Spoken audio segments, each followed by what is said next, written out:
Benjamin Franklin once said, "In this world, nothing can be said to be certain except death and taxes." But he was wrong. He should have said, "In this world, nothing can be said to be certain except death and taxes for regular people." Rich people's favorite hobby is avoiding taxes. And today, I'm gonna show you some really interesting ways that they manage to do it 100% legally. Because, you see, the tax code is written specifically to encourage and incentivize certain types of behavior, and to discourage and disincentivize other types of behavior. Rich people just have the resources to comb through or pay someone else to comb through the fine details of the tax code.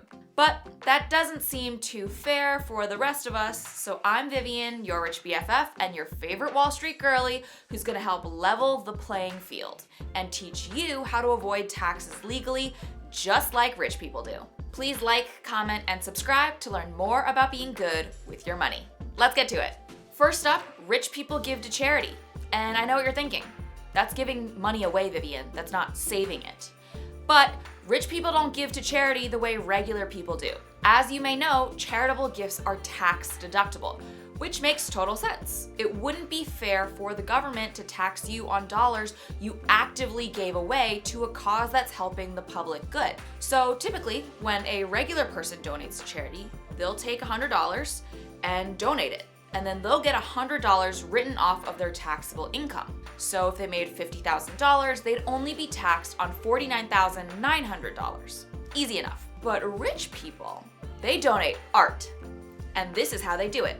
They'll buy a piece of art for $100 and say they have lots of friends in the art world. They may then go get that piece of art appraised, and surprise, it's now worth $1,000 because a professional art appraiser, who may or may not happen to be good friends with this aforementioned rich person, said that's what it's worth. The rich person would then donate the art piece that they bought to charity.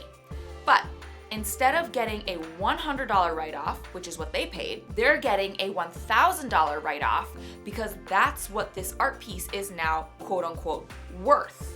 And the savings on their tax bill will save them money by likely covering the $100 they spent on the art piece and then some. Up next, one of rich people's favorite things to buy, rental properties. Rich people don't pay taxes when they make money investing in real estate. And here's the money secret. Say you buy a duplex that you plan on renting out for $300,000. The neighborhood gets really nice over time, and suddenly your property's worth $1 million. And you sell it. Normally, you'd owe capital gains taxes on that $700,000 increase. But two little words are gonna save you big time on taxes.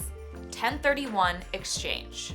Basically, a 1031 exchange is the old switcheroo of one real estate investment property for another. This allows capital gains taxes to be deferred, aka pushed till later. All you have to do is within 45 days of the sale of your property, designate a replacement property. You have to close on the new property within 180 days of the sale of the old one.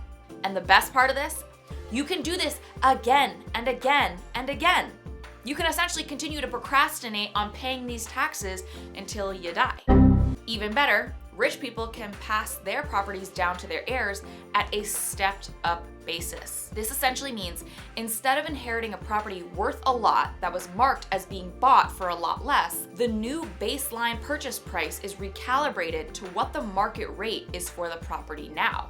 Again, this essentially just means instead of just deferring those capital gains taxes, rich people avoid paying them entirely. If you're interested, talk to your accountant. This could be a great way to save if you're planning on investing in rental properties. 3, real estate isn't the only place rich people want to save on taxes. Cars too. This loophole allows rich people who own their own businesses to save on their taxes. They buy heavy cars. Specifically, cars over 6,000 pounds of curb weight because of one key part of the tax code, Section 179.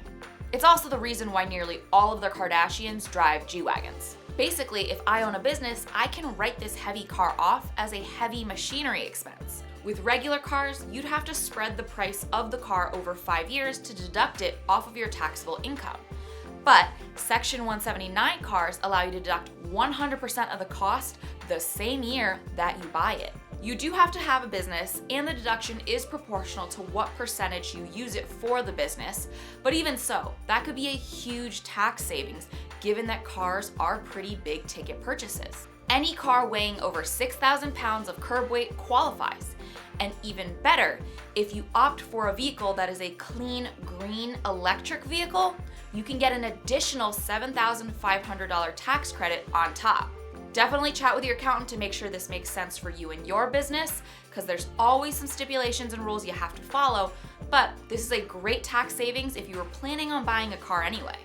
And for, last but definitely not least, rich people are always taking care of themselves in the future.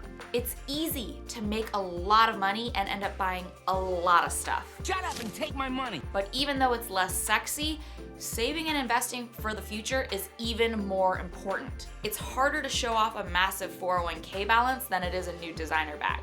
But trust me, rich people are funneling their money into tax-advantaged retirement accounts. Why? Tax savings, duh. When you contribute to a 401k or a traditional IRA, you're able to reduce your taxable income for the year that you're contributing money. When you contribute to a Roth 401k or a Roth IRA, you'll pay taxes now, but you'll save on them when you withdraw the money closer to retirement. Either way, you can't go wrong, but typically, Roth IRAs may be good for folks who are in a lower tax bracket now and think they'll make more money closer to retirement, and traditional IRAs may be good for folks who are in a higher tax bracket now and think they'll downshift in their careers and make less closer to retirement. Best part about this strategy is that it's easily accessible to just about anyone. Saving for retirement is something the government wants you to do, and they're making that clear by giving you tax advantages and incentives to do so. Whew! While taxes may be unavoidable for most, you're not most people. Like rich people, you now know 4 great secrets about how to legally avoid taxes, and I hope you found this video helpful and interesting.